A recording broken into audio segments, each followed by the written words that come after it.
lady? Yes. Good question. Should the client feel any burning sensation in either of those two settings? No. What's normal, what's not? Yes, so absolutely no burning sensation should be normal, and really that's going to be mitigated by the gel. So if ever a client is feeling like any kind of sensation in that sense, it's probably due to a lack of gel, or insufficient gel, I should say. And so really in those situations, you want to make sure that they have a glistening amount of gel. Generally, we would have also have measured her beforehand, but in the interest of time and technical difficulties, we didn't. My biggest tip for measuring someone in this area or in the thigh area is to find a beauty mark or some other indicator, because especially on these areas on the legs, the measurement has to be so consistent. Good point. As you're talking to a client, how do you direct them in what's normal to be feeling, what they should be feeling, and what would be out of normal? Really, really good question. So in terms of what's normal to feel for a client, pressure, absolutely normal. Slight discomfort, especially on the abdomen area, because that area we're not really used to getting massaged. Also numbness, tingling, slight itching afterwards. I know for me personally, I just have a little bit more sensitive skin, particularly to the cold.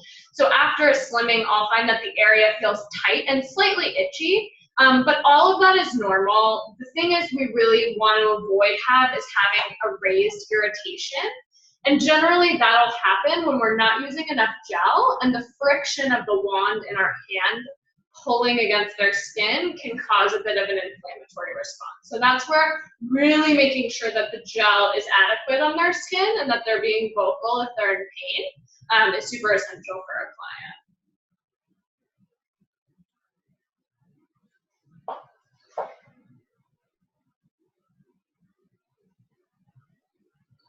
And so you can see I'm really sticking to where her fat is localizing. And so she, again, really doesn't have any subcutaneous fat over to the outer edge of her thighs. It's really localized right in this area. And so I'm really going to stick here for the best results on this slimming session.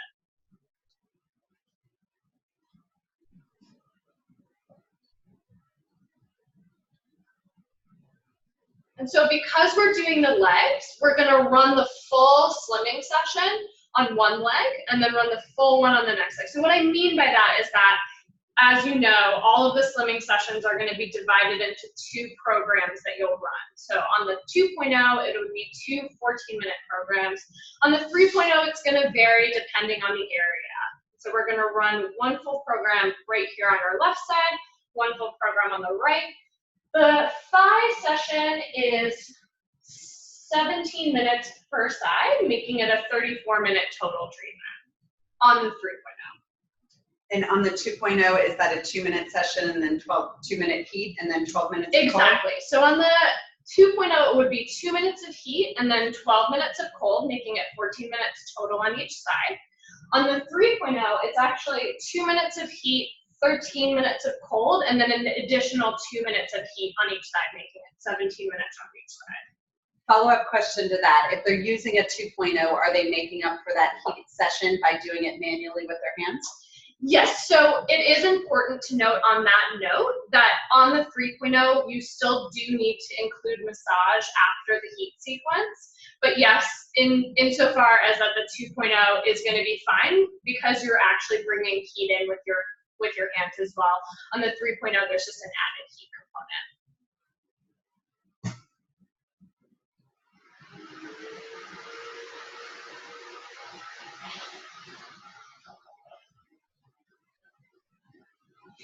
So right now, temperature-wise, we're at -5 degrees Celsius, so doing really, really good on temperature.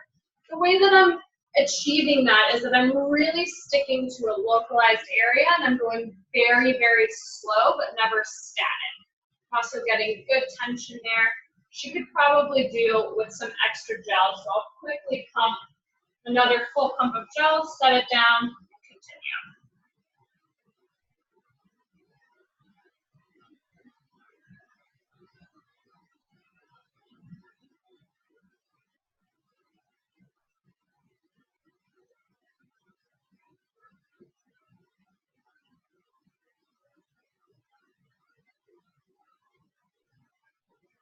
So another technique, so you see I've been really doing this up and down technique. Another technique, depending on how they're localizing their fat, is that you can come from the sides and bring to the center. So again, however you have to do to really get that tension is kind of up to you and really dependent on the client and how they localize their fat. And so if you do want to just pull from the sides and create the tension in the center, that's fine as well. For our model here, I think the parallel is going to be much more effective, so I'm going to probably stick to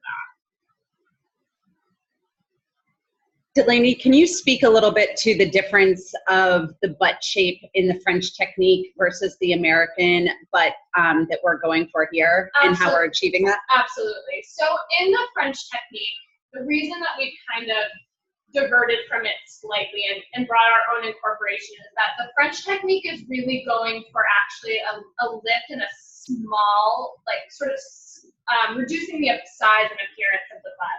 Whereas the American way, we really, butts are definitely more in America than they are in France. So we're really trying to enhance the shape of that apple bottom, really creating that shelf and just enhancing the overall supple appearance of the butt. And so what we've done is we've actually taken some of the French technique, particularly on the toning side, but we've then incorporated our own apple bottom contour that's going to help to appeal more so to an American market.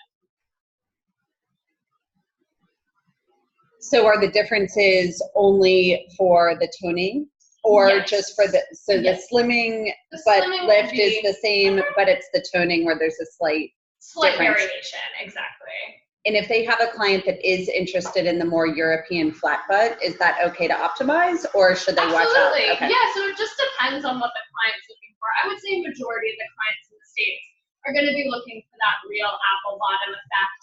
But if they do want that kind of tight, lifted, more flat butt aesthetic, then the European way I can show you guys as well. You would just, instead of splitting half and half, like we're going to show you on the toning side, we would do just the full section with that lifting. Another question on the temperature right at this moment? So the temperature at this moment is -2.5. And just a reminder, anything below +4 is deemed effective. Ideally, we would want you to be anywhere between 2 and -4. If you tend to hover more in the +4 range, actually our last webinar, which is available to watch, was really helpful in tips and tools to how to cool that temperature down for you guys. And actually the temperature is cooling now to -4.5.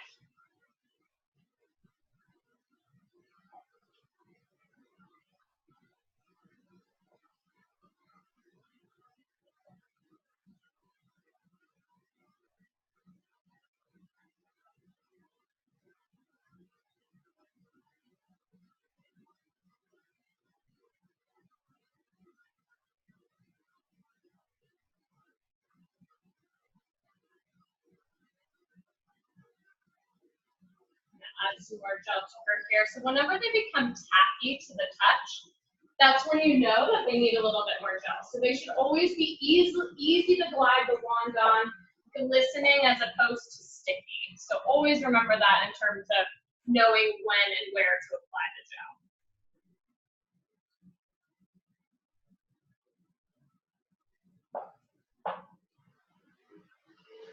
You can also use your thumb on the side of their thigh to really give you good leverage and stability to be able to get the best tension there. If you guys are wondering in terms of hand placement, what's going to be the most effective.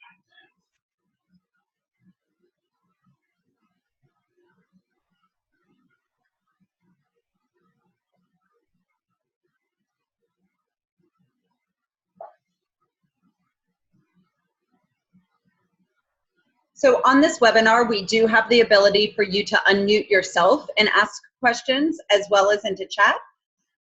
So, feel free to use that option. Just remember to maybe, go on mute again after you've asked the question. You can also, of course, post it into the chat. Okay, looks like there still is a little bit of confusion around the French and American technique. Yep, definitely. So the technique is only going to be differentiated on the toning. So right now I'm showing you guys the slimming, very much the same as the French. But what we're going to do when we actually do the toning, the French toning I can even just show you now, is more exclusively this lifting effect, which gives the butt this sort of lifted, tightened, but also slightly flattened appearance. So really good for the French aesthetic. It's kind of that very weighty aesthetic. But for an American market, we really did want to adapt to that apple bottom aesthetic that's a bit more desired here in the States. And so instead of exclusively doing that lifting motion, we've added some contouring as well that helps to really shape and lift that apple bottom so as not to just flatten the butt as a whole. Okay, missed a few questions here. I'm going to back it up and get a few of them. Okay. Question about why you're not using your hand to follow to help with the cold. So that is only on toning. We're doing slimming at the moment. So no need to follow your hand with the cold on the slimming. That's actually only for the toning because that's the vasoconstriction effect that we're looking to achieve from a toning session. But you can see that right now because we did have the heat component as well, and we're addressing subcutaneous fat cells, you don't need to switch on that. So now we're going to switch over to the second heat portion. So on the 2.0, you wouldn't have the second heat. You would just go into a massage from the cold. On the 3.0, you're going to do the same technique of heat that you did on their front, or sorry, in the first part. Still some questions on hypothermia potential with the skin and whether or not -6 is dangerous or not. No, so we found that, so the machine actually caps off at -8. There's no risk for hypothermia. It's so localized, and also we're never keeping the wand still on the skin. So keeping the wand static is the only way that you would ever see any kind of damage on that. And that's also only if you were not using gel. So the gel really mitigates the effects of the cold so that the actual access to the skin is really buffered by the gel.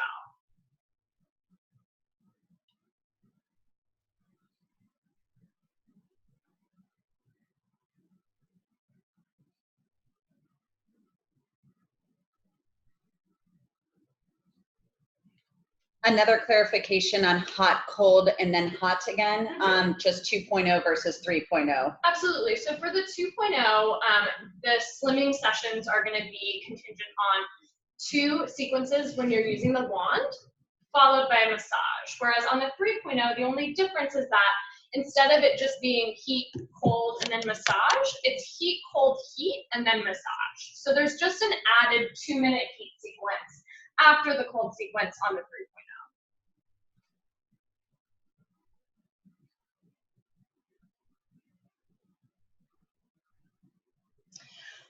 Just a request for the reminders on what you're recommending to clients before the session, and we might as well go over the after the session as well. Absolutely. So before the session, we recommend in terms of what they're physically doing, we recommend that they don't do any rigorous exercise for at least a few hours before the session. Reason being, you want them to come to you with as even a body temperature as possible because the effectiveness of something like a slimming is so contingent on cooling them down. And so you can see here, I'm actually in the massage portion. So just gently massaging from side to side, some tension there in the fingers. So I do this for about a minute, and then I'll do an upward circular motion for another 60 seconds. And so in terms of before care on the diet side, you